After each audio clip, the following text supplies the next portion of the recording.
Hey guys, welcome back to the Woodworking for Beginners series. Today we're starting part 2 of building out our beginner's toolbox, right? In the previous episode we cut some panels, we cut our pseudo box tail joints and created a box without a top and a bottom, and then we made 2 panels to make the top and the bottom. So today we're going to get these out of clamps, get the panels we got cut down to rough size, and get them glued on the top and the bottom, and then we're going to split the case. So first thing we got to do is get these clamps off.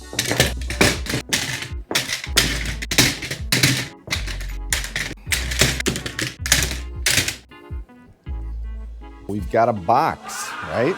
Looks good. There's some high spots, some low spots where the joints are come into play here, and a little bit of squeeze out all over the place. It's just going to need some general cleanup with our hand plane, and that will solve a lot of our problems. In addition to the box, we glued up a panel for our top and a panel for our bottom. We did the top with the wider board so that we could only have 2, and the bottom ones we had to piece together with some other scrap with a little bit of thinner piece.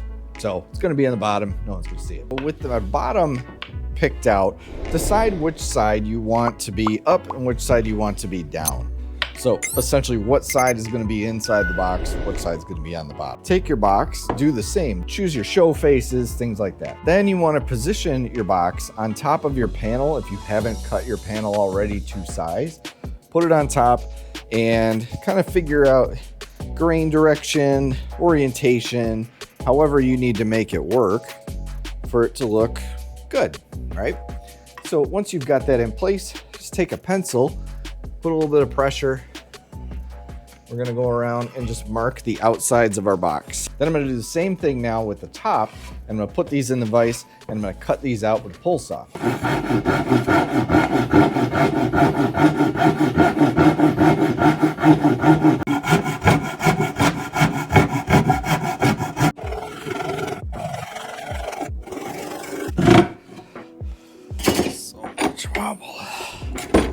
Oh, well, that broke good.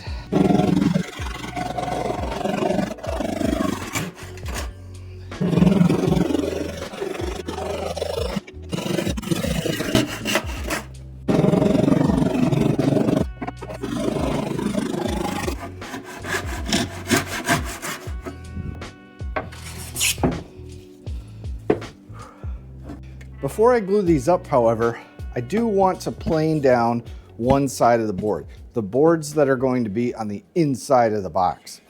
So you can skip this step if you want to just glue it up. However, depending on how much squeeze out you have, you might not get a nice flat flush glue up when you go to glue it up if you got glue in the middle. And then once you cut this thing open and you have walls around it, it's going to be a lot harder to get that glue off. So take your plane and do what I was just doing. I'll show you more about that in a second, but this is a good step to learn on your own a little bit. Take your plane, just gently progress the blade forward until it just starts slicing off little bits of wood. You don't have to go super aggressive. Make sure you're going in the right grain direction. You're going with the grain of the wood, not against it. If you start planing and you start seeing a little bunch of tear out and chunks coming out of your wood, try flipping the board around, going the other way. That most of the time will solve the problem, depending on what kind of swirly grain you have. What we're gonna do now is run a bead of glue around all the inside edges, not too much. You don't want a ton of squeeze out to come on the inside. If it comes on the outside, that's okay. We can clean that up, but on the inside, you're gonna have a harder time cleaning that up after the fact. I've got my bottom panel right here. The plane side is facing up. So I'm just going to run a thin bead all the way around the exterior, both sides, trying to stay as close as I can to the edge. Because again, we want to minimize as much squeeze out as possible on the inside. Don't need a ton of glue, just a little bit will go a long, long way. Okay, then put your box on top, position it where you want it. Now, we're going to do the same on the top of the box, bead of glue.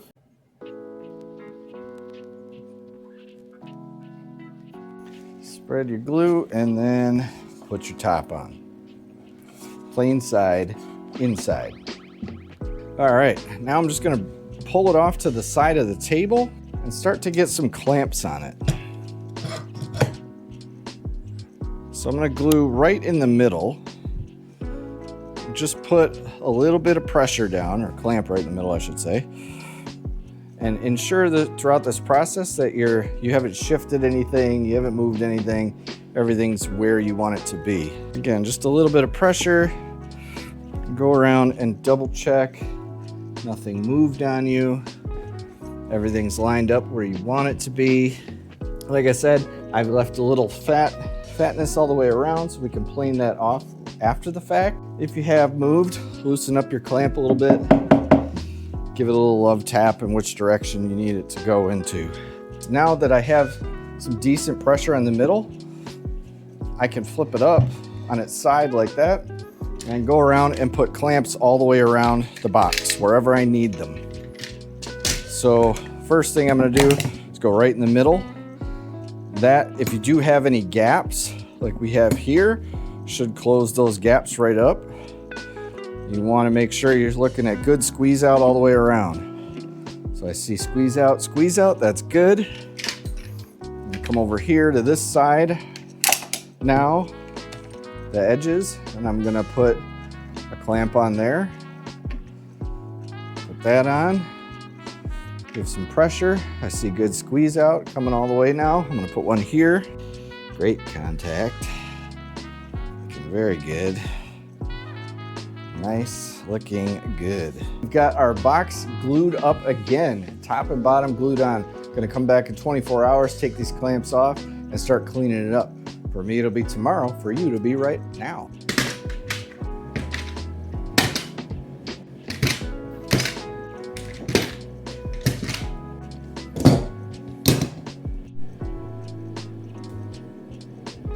What we have here in front of us now is a completely sealed, horribly ugly looking box. Dear God, what is that thing? First thing I'm gonna do is take a chisel and go across in any like really big goobers of glue anywhere. I'm gonna try to pop those off. So I've already done one side, one face, and one top here. This is what our end goal is gonna look like, right? You can see the one side looks pretty ugly, right? You start looking at yourself like, man, I'm really making a mess here.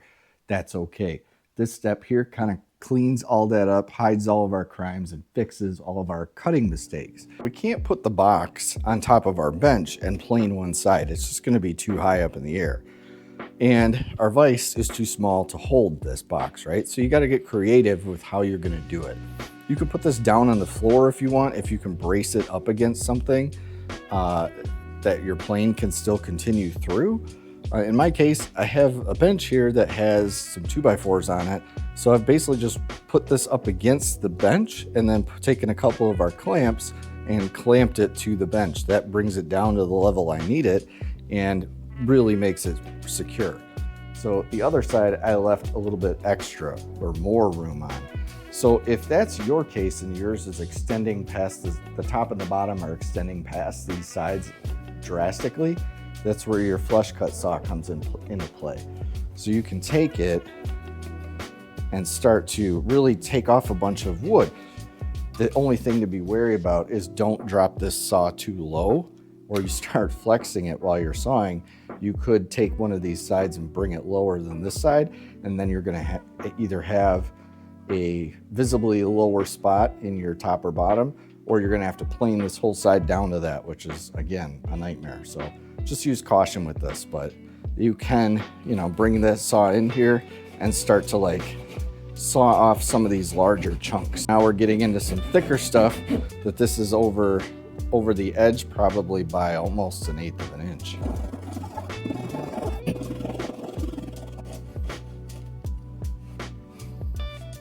We're gonna work on the end grain first, and we have to be cautious while planing. We don't wanna go all the way through in this case, because down here, we'll blow the side out. There are some tricks we can do that, to avoid that, one of which is just taking your plane and kind of coming through and putting a little bit of a chamfer on the side here. Another option to do is to come the other way and plane this way first. You can plane like we did with end grain, come in a little bit. I wouldn't go halfway, because when you're planing, for example, in the middle here, you'll get more tear out. So it's all just kind of working with the wood, seeing what works for you. It depends on what grain direction everything's going in. So just take your time with it, go slow. I'm not taking a super aggressive cut right away, and I'm on an angle. So I'm trying to register my plane against this side panel here, because that's what I want everything to be level to. So you can see here, we're taking a shaving off there, but light on this side, so this side's high. So I'm just gonna keep planing this until we get nice and level with this side piece. Then I'm gonna come around and do this side as well. Now we're almost down. We're actually down to depth right here. Right here is still a little bit thick. So you got a couple options. You can, since this board is flat, right, you want to just come over here and just plane this area. You don't have to do full strokes, right? Just plane this area till that gets down to level. And if you take the plane and you get to the end like that, you can rotate it.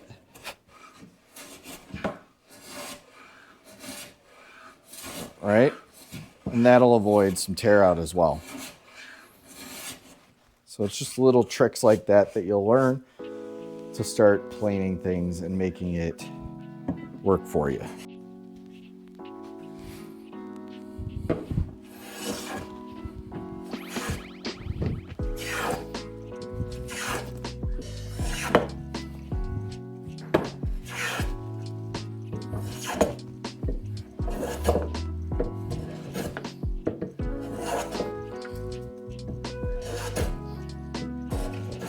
This took me probably about 10 minutes of planing.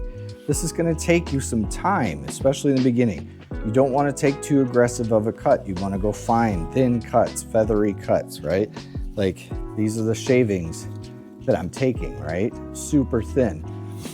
Just take your time with it, all right? And eventually you'll get to this point where everything's looking good, it's looking flat. Is it perfect? No. There are little bits of tear out here and there where this grain right in here is getting kind of swirly. That's so if I'm going in this direction, I'm going with the grain. However, on this side of that swirl, I'm on it, the grain direction's going this way. So I had to flip around and try to plane this way to get rid of some of that, mitigate that. But in the middle here, it's gonna be a little bit of tear out. Over in here is just a little bit of a low spot where I cut a little bit in there.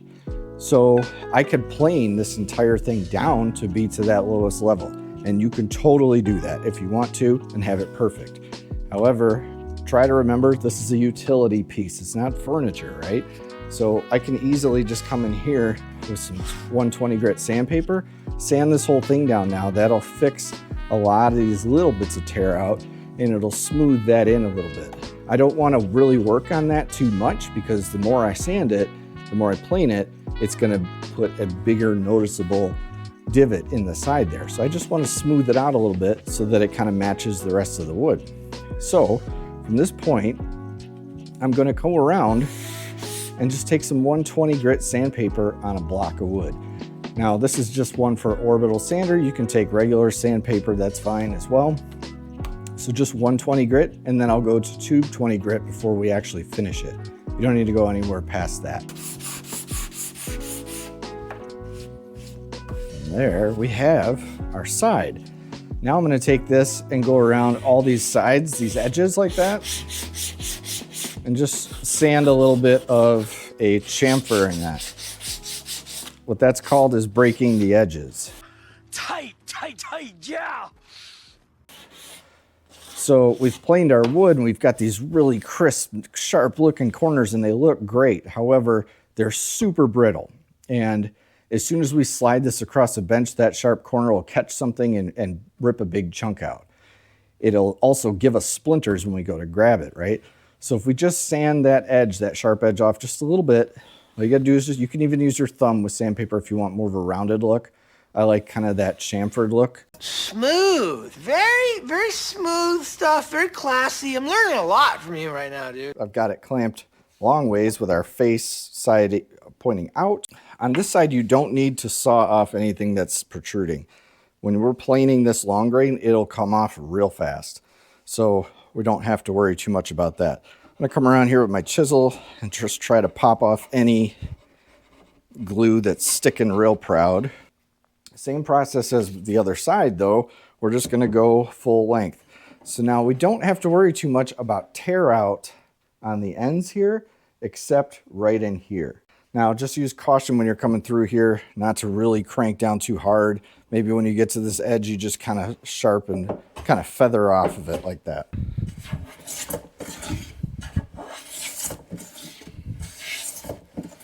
We can stop and check our work. We're gonna listen for that consistent, smooth shaving.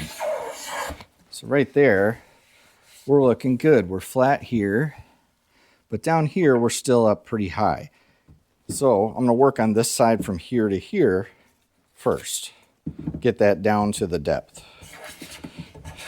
Okay, we're looking pretty consistent all the way across. Now I'm gonna take just a couple passes till we get a consistent shaving like that. So now I'm gonna work on this side.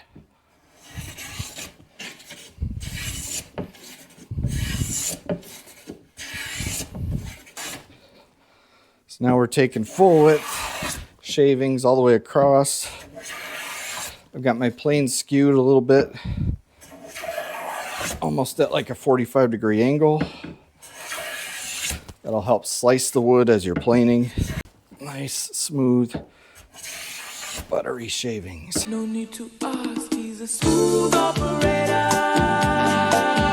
We're on the bench now. I've got it sitting on top of some rags just to protect the one side we already planed. This is our last side. This is our bottom.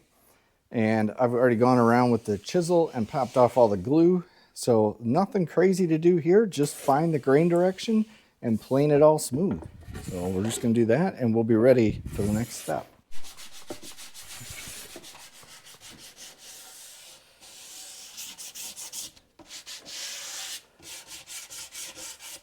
Whew.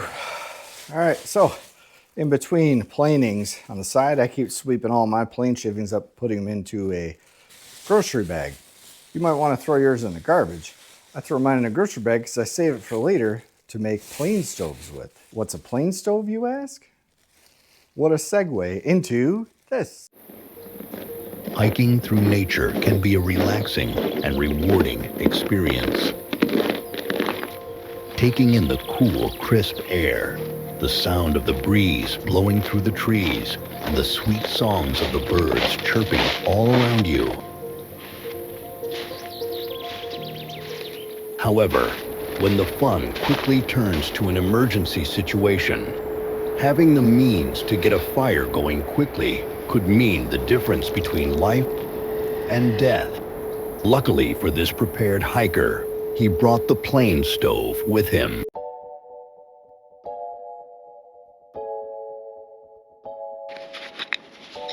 The plane stove is a new product from Matao Outdoors. It is made from compressed wood plane shavings and can be ignited by either matches or a ferro rod. When placing a cooking pot or pan an inch above the fire, the plane stove can burn well over an hour, providing enough time to cook multiple meals if needed. Extinguishing the flame when done cooking ensures you can reseal it and use it again later. Pick yours up today and be prepared for tomorrow. But wait, there's more. Purchasing the Plane Stove Starter Kit today will get you the plane stove, but also a folding pot stand as well. This folding pot stand conveniently holds the plane stove at its center. It also can hold anything from small pots to large cast iron pans. When done cooking, you can store the stand in a small drawstring bag that's provided with the starter kit. Introducing the Plane Stove by Matao Outdoors. Offered in extremely limited quantities, these small batch stoves are sure to sell out fast. Get yours today to be prepared for tomorrow. This is a marking gauge. So what this marking gauge does is basically you ride this side of the piece along an edge of your of a board or a box or whatever you're trying to mark. And then there's a corresponding pin right here that just basically scratches a line in the wood. There are pins on the other side, and this is for using mortises. So that's one side of your mortise, that's the other side, and you can adjust it to be whatever length you want. But for today, we're just going to use this one side. So I need to decide where I want to cut this box. Originally, I thought about just cutting it right down the middle and having the top and the bottom be the same depth. But I thought that's not very fun. So what I came up with is about 2 3/4 inches down. I feel like that's a good enough depth between the top and the start of our kind of box joint here, and then gives enough of it in here for contrast and interest. So I think that looks good. So I've set the miter gauge just by tightening and loosening the screw here. So you can just loosen the screw, and this block will slide back and forth on this post. And I set the distance between that to be 2 3/4 inches. All right, so I've done the side. Now I've done the front. Now I'm gonna do the side. So basically, gonna put the tool up against, rest that side against there, and then kind of rest my chest against it or whatever, just brace it against something. And I'm gonna pull gently, trying to ensure that everything stays flush against the board, against the top, right? Gently pull, and that leaves a real nice mark. You can see it right here. So essentially, we're clamped against the bench here. We're solid, we're not moving anywhere. And I've got it on an angle here so that I can see 2 sides of the line. As I'm standing here with my saw, I'm going to use the rip saw because we're going to be cutting with the grain during the entire cut.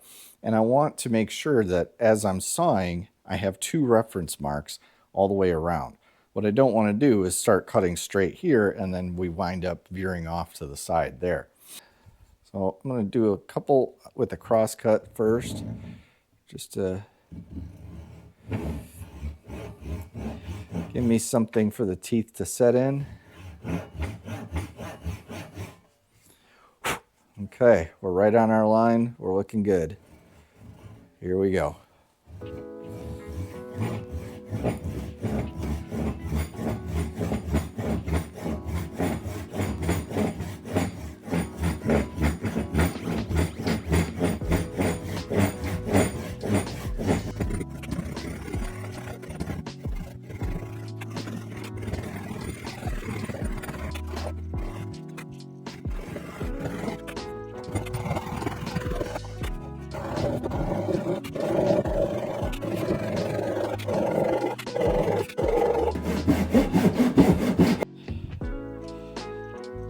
Okay, so pretty much free all the way around, but my clamps are starting to bind everything up, so I'm just gonna go around and free up the spots that